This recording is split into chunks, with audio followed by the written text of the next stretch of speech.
आज हमारे साथ हैं जेजेपी के जिला प्रधान डॉक्टर मनीष शर्मा। हाल ही में उन्होंने एक बड़ा उद्धार किया। सबसे पहले तो मैं क्षेत्र की जनता को आने वाले नव वर्ष की हार्दिक शुभकामनाएं देता हूं। हाल ही में एक उदाहरण आपका देखने को मिला ग्रीवेंस कमेटी की एक बैठक में। राजनीतिक दृष्टिकोण से मुझे मेरी पार्टी ने जिला प्रधान का पद दे रखा है, तो वो मेरा एक कर्तव्य है। उसके लिए जो भी मैं पार्टी के हित के लिए करूंगा, पार्टी को मजबूत करने के लिए करूंगा, वो मेरा कर्तव्य है। वो मेरा कर्तव्य जो पार्टी ने मुझे दे रखा है उसको पूरा करने का है। लेकिन मानवता के लिए अगर मेरे से कुछ बन पड़ेगा और मेरे से सहयोग से अगर मैं किसी का कुछ भला कर पाऊंगा, तो ये मेरी अंतरात्मा की संतुष्टि है। नमस्कार, मैं हूं जोगेंद्र कुमार और आप देख रहे हैं लाइव टीवी हरियाणा। आज हमारे साथ हैं जेजेपी के जिला प्रधान डॉक्टर मनीष शर्मा। मनीष शर्मा किसी पहचान के मोहताज नहीं हैं। पार्टी के साथ साथ वो एक सामाजिक कार्यकर्ता भी हैं। लोगों की जो समस्याएं होती हैं, गरीब की सेवा करना, किसी बीमार की सेवा करना, उनके दुख दर्द बांटना, एक जीवन शैली डॉक्टर मनीष शर्मा की बन गई है। हाल ही में उन्होंने एक बड़ा उद्धार किया। बिजली की चपेट में आने वाली 2 महिलाओं को उन्होंने ग्रीवेंस कमेटी मंत्री, हरियाणा के जो मंत्री रहे रणजीत सिंह चौटाला, उनकी मौजूदगी में उनका इलाज करवाने का बीड़ा ही नहीं उठाया, बल्कि 50,000 रुपये आर्थिक सहायता देने की भी घोषणा उस सभागार में की, जहां अनेक लोग, अनेक अधिकारी उपस्थित थे। आज ऐसे ही शख्स से हम मुलाकात करवाने जा रहे हैं। मनीष जी, सबसे पहले नई साल की शुभकामनाएं, और आप भी क्षेत्र की जनता को नई साल की शुभकामना के साथ अपना संदेश शुरू करें।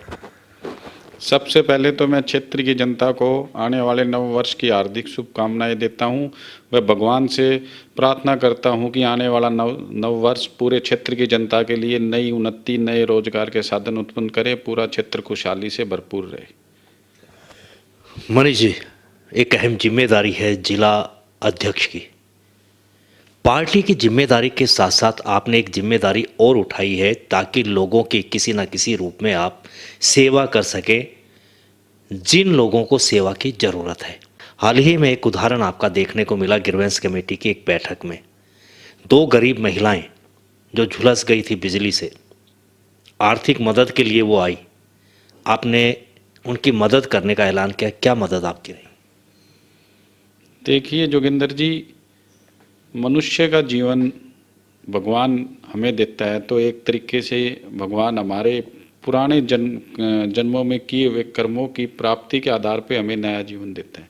और उस जीवन के अंदर जो हम ईश्वर की कृपा से जो हमें जीवन मिला है, उसको अगर हम उसकी मानवता के लिए अपना जीवन निछावर करते हैं, जितना हमसे बन पड़े उतना हम अगर जिन लोगों की सेवा करें, जिनको ज़रूरत है, तो मैं समझता हूँ इससे बड़ा सौभाग्य इस धरती पे दूसरा कोई नहीं हो सकता। राजनीतिक दृष्टिकोण से मुझे मेरी पार्टी ने जिला प्रधान का पद दे रखा है, तो वो मेरा एक कर्तव्य है।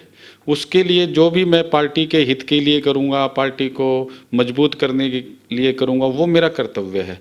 वो मेरा कर्तव्य जो पार्टी ने मुझे दे रखा है उसको पूरा करने का है। लेकिन मानवता के लिए अगर मेरे से कुछ बन पड़ेगा और मेरे से सहयोग से अगर मैं किसी का कुछ भला कर पाऊंगा, तो ये मेरी अंतरात्मा की संतुष्टि है। तो मेरा जीवन मैंने भगवान की दया से छोटी उम्र में मैंने सब कुछ ऊपर वाले की दया से प्राप्त किया, उसी के आशीर्वाद से किया।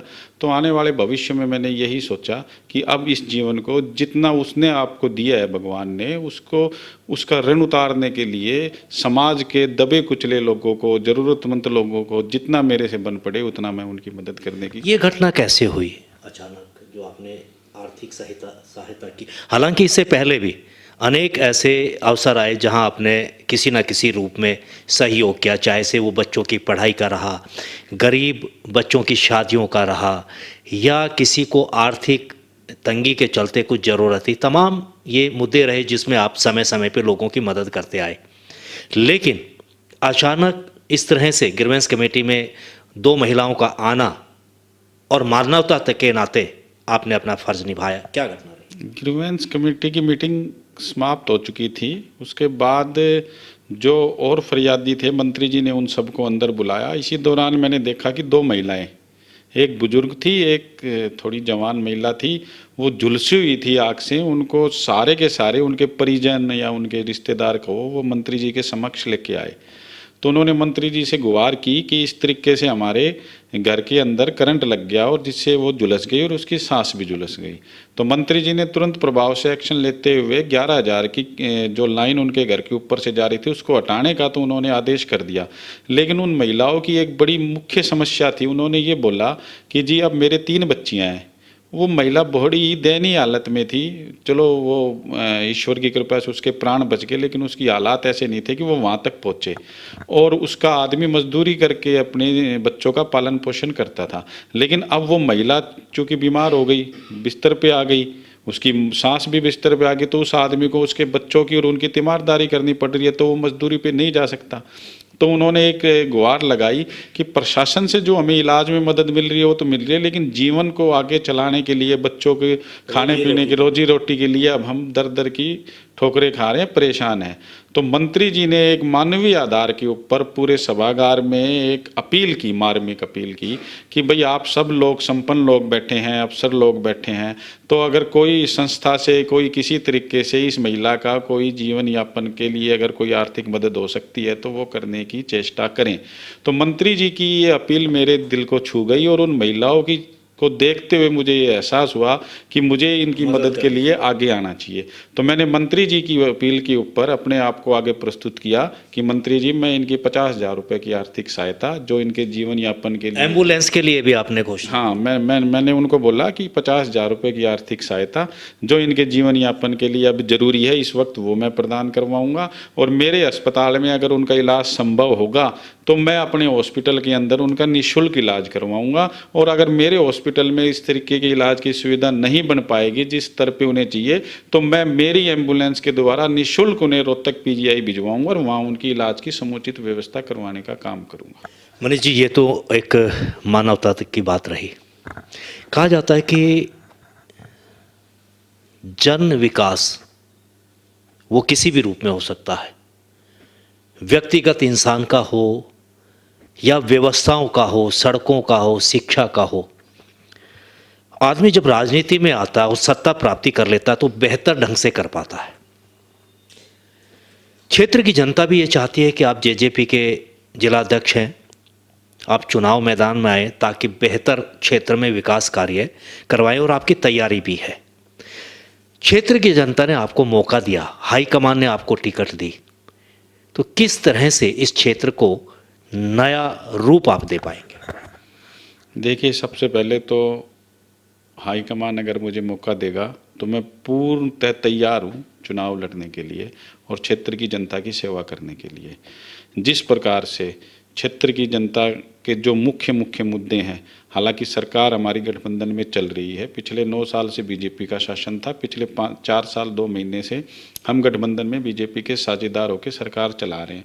और हमारे नेता चौधरी दुष्यंत सिंह चौटाला ने बहुत सी योजनाएं भी लागू की हैं जो क्षेत्र की जनता के लिए भी लाभकर हो रही हैं और पूरे प्रदेश में भी उनकी योजनाएं चल रही हैं। उनके विजन को आगे बढ़ाने का काम हम इस क्षेत्र में भी करेंगे। अगर मुझे मौका मिलता है तो मैं चुनाव के अंदर, अगर मेरे को पार्टी मुझे मौका देती है और मैं चुनाव लड़ता हूँ और क्षेत्र की जनता मुझे अगर अपना जनप्रतिनिधि बना के विधानसभा में भेजती है, जो मुख्य समस्या शिक्षा, स्वास्थ्य, रोजगार की जो समस्याएं, उनके ऊपर मैं पूर्णतः ध्यान दे के काम करवाने का काम करूंगा। हर गांव के 5-5, 7-7 गांव के क्लस्टर बना के वहाँ पे एक बड़ा पीएचसी सेंटर हम बनाने का काम करेंगे। पशुओं के लिए भी वहाँ पे हॉस्पिटल्स बनाने का काम करेंगे। शिक्षा के लिए हमारे इस दक्षिण हरियाणा के अंदर एक मेडिकल कॉलेज की व्यवस्था तो सरकार ने की है, लेकिन उसके साथ कोई तकनीकी शिक्षा का उच्च शिक्षण संस्थान हमारे इस क्षेत्र में नहीं है। तो मेरा प्रयास ये रहेगा कि अगर मुझे मौका मिलता है तो मैं सरकार में अगर मैं प्रतिनिधि के रूप में जाता हूं तो इस क्षेत्र को एक तकनीकी शिक्षा केंद्र का भी एक संस्थान दिलाने का काम करेंगे और छोटे छोटे रोजगार प्रेरक जो साधन हैं वहाँ इस क्षेत्र में बनाने का काम करेंगे। क्योंकि आज से पहले हमारा जो ये क्षेत्र था ये कृषि प्रधान क्षेत्र था। कृषि के लिए यहाँ के लोग जाने जाते थे, लेकिन जैसे जैसे टाइम निकलता चला गया वैसे कृषि के लिए यहाँ की जो भूमि है उसके अंदर जो पैदावार हो रही है वो उस लेवल पे नहीं हो पा रही, जिससे लोग अपना अच्छी तरीके से जीवन उद्योग, शिक्षा, स्वास्थ्य, ये तमाम जो व्यवस्थाएं हैं आपका मुख्य मुद्दा होगा। देखने में ये भी आ रहा है कि भले ही अभी चुनाव डिक्लेयर नहीं हुए हैं, पार्टी ने उम्मीदवार भी तय नहीं किया, लेकिन आपने अपने आप को पूरी तरह से जनता को समर्पित कर दिया है। सुबह से शाम तक जनता के बीच जाना, उनसे मिलना, उनकी समस्याएं जानना। किस तरह के दौरे चल रहे हैं? देखिए, राजनीति केवल चुनाव लड़ने तक की क्षेत्र तक सीमित नहीं। चुनाव लड़ना राजनीति का एक अंतिम पड़ाव मैं मान सकता हूं, लेकिन राजनीति की शुरुआत जनता की सेवा, जनता के लिए काम करना और उनकी समस्याओं को सुलझाने से राजनीति शुरू होती है। तो आजकल मेरा सबसे पहला प्रयास यही है कि जितना सरकार ने लोगों को जो सुविधाएं दे रखी हैं, लोगों तक पहुंचकर उन सुविधाओं को लोगों को अवगत करवाया जाए, और जिस तरीके से लोग उन चीज़ों को लेकर, सरकार की सुविधाओं को लेकर जो लोग उनका फ़ायदा नहीं उठा सकते, उनका वहाँ तक ले जाकर उनको उन चीज़ों का फ़ायदा हम दिलवाने का काम करें। साथ ही उनकी कोई समस्या जो भी हैं उनको दूर करने का काम करते हैं। इसी कड़ी में मैंने हर दिन, मैं प्रत्येक दिन गाँव के दौरे पे जाता हूँ, लोगों से मिलता हूँ, उनकी जो समस्याएं होती हैं, जो सार्वजनिक कामों की समस्याएं होती हैं, उन सारी समस्याओं को मैं हमारे नेता चौधरी दुष्यंत सिंह चौटाला तक पहुँचाता हूँ। और मुझे बड़ी खुशी और बड़ी फ़ख्र है कि मैं इस तरीके के एक नेता के साथ जुड़ के काम कर रहा हूँ जो तुरंत प्रभाव से उन समस्याओं का समाधान भी करवाता है। साफ छवि के भी हैं, समस्याओं का समाधान भी करवाते हैं, और समस्याओं का समाधान करवाने के साथ साथ वो आगे भी हमें प्रेरणा भी देते हैं कि हम, क्योंकि जिस तरीके से हम देखते हैं कि वो भी 24 के 24 घंटे जनता की सेवा के लिए लगे रहते हैं, तो हमें उनको देख के एक प्रेरणा मिलती है कि जब ये हमारे जो नेता हैं ये इतनी मजबूती के साथ जनता की सेवा कर रहे हैं, तो हमें इनके विजन को लोगों तक पहुंचाना चाहिए। उन्हीं के आदर्श मान कर मैं भी उन्हीं की तरीके से लोगों के बीच में जाके उनकी समस्याओं को सुनता हूं। उनकी समस्याओं को जिस लेवल पे वो दूर होने की होती हैं, जिला स्तर पे होती है तो जिला प्रशासन के साथ मैं सामंजस्य बिठा के उनको दूर करने का प्रयास करवाता हूं। वो प्रदेश स्तर पे होती है तो दुष्यंत जी के तक मैं उनको पहुंचाता हूं, और दुष्यंत जी उनके ऊपर संज्ञान लेके उन समस्याओं को दूर भी करवाते हैं। ये थे हमारे साथ डॉक्टर मनीष शर्मा, जेजेपी के जिला अध्यक्ष। 2024 का वर्ष लाइव टीवी हरियाणा भी उम्मीद करता है कि डॉक्टर मनीष शर्मा के लिए काफ़ी लाभकारी हो, क्योंकि लोकसभा चुनाव और हरियाणा विधानसभा चुनाव 2024 में है। लाइव टीवी हरियाणा उम्मीद करता है कि क्षेत्र की जनता की जो समस्याएं हैं वो राजनीतिक तौर पर भी और एक सामाजिक कार्यकर्ता के नाते भी उन समस्याओं का वो समाधान करेंगे, इस तरह की हमें उम्मीद है। नए साल की ढेर सारी शुभकामनाएं डॉक्टर मनीष शर्मा जी की तरफ से और लाइव टीवी हरियाणा की तरफ से।